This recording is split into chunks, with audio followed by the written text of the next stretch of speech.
بسم الله الرحمن الرحيم. الحمد لله والصلاة والسلام على سيدنا محمد الأمين وعلى آله وأصحابه الطيبين الطاهرين. اليوم إن شاء الله تبارك وتعالى غادي نتكلموا على أحد المعاصي اللي هي كبيرة كيوقع فيها بزاف ديال الناس، هي الغيبة.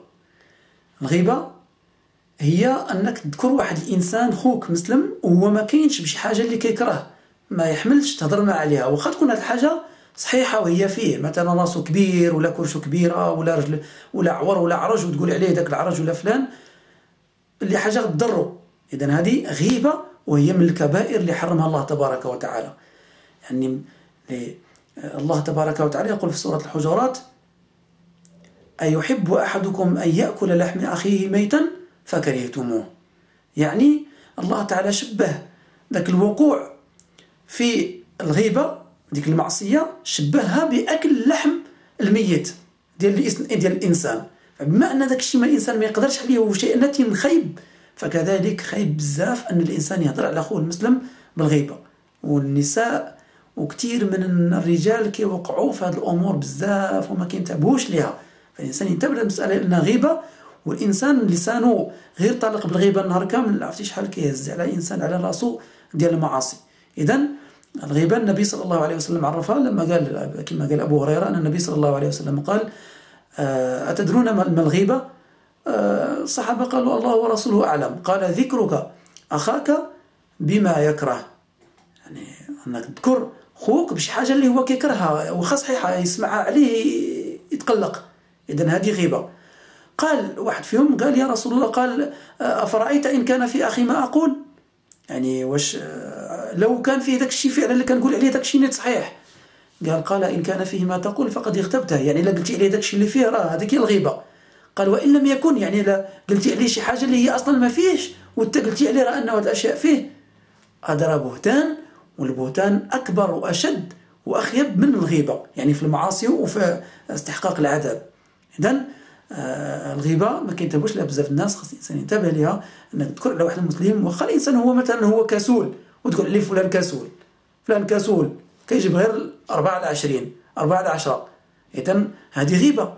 أو لا تقول لي فلان حاقراه مراته مثلا، تقول يعني مراته كتسخرو وكذا وكذا، حاكاه شي حدا يقول لك مثلا حاكاه مراته، هذا من الغيبة، لأنه لا سمع هذيك الكلمة واش غيتقلق ولا ما يتقلقش. إذن هذا هو الميزان، أنك ملي تقول واحد الكلمة تخرجها تقول واش هذاك الإنسان إلا سمع هذه الكلمة غيتقلق ولا ما يتقلقش. لا عرفتي تقول راه غيتقلق، إذن ما عندك الحق تقول هذه الكلمة. الله تبارك وتعالى كيقول في الغيبة على الإنسان داك الشيء اللي كيخرج من اللسان: ما يلفظ من قول إلا لديه رقيب عتيد، في سورة قاف. فإذا الإنسان كل حاجة خرجت من اللسان إلا وكاين ملائكة رقيب وعتيد كيكتبوها كيسجلوا على كاش كتقول. فالإنسان ينتبه. فالرسول صلى الله عليه وسلم عاوتاني باش يشدد على الغيبة قال في حديث رواه أبو داود: إن أربى الربا استطالة الرجل في عرض أخيه. يعني من أربى الربا ذنب كبير، وكذلك ذنب كبير بزاف الغيبة، أنك الإنسان يبقى يهضر على أخوه بشي حاجة اللي ما كيحملهاش هذاك الإنسان، يبقى يهضر معاه يهضر عليه.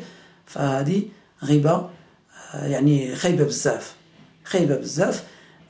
شنو هو اللي ممكن تذكر على واحد الإنسان آخر؟ هذا الإنسان الفاجر اللي كيغش المسلمين، مثلا إنسان كيبيع الزيت مخلط، مثلا كيقول لك هذا زيت العود حر وكذا وكذا، هو كيبيعه مخلط بالزيت العادية مثلا.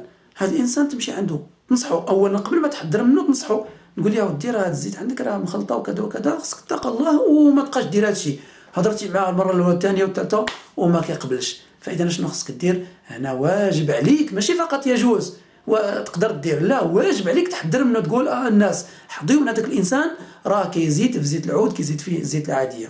أو لو واحد الإنسان مثلا كيبيع الشمع وداك الشمع يعني خايب مثلا ما كيشعلش مزيان، وكتقول له ودي هادشي راه بارد عندك وكذا وكذا، ومع ذلك مابغاش يسمع لك كيبيعوا الناس، هذا توا كذلك تحذر منه.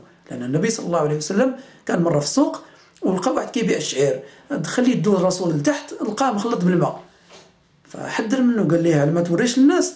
قال له: علاش تخبي هذاك الشعير اللي مبلول تخبيه بالشعير اللي ناشف؟ فإذا هذا هو الدين، وخاص الإنسان ينتبه بزاف لهذه المسألة ديال الغيبة. فكاين الناس اللي كيحلى لهم اللسان بذكر الناس بأشياء خايبة عليهم. والغيبة ماشي هي النميمة، النميمة غادي نشرحها إن شاء الله في الدرس القادم. والله تبارك وتعالى أعلم وأحكم، والحمد لله رب العالمين.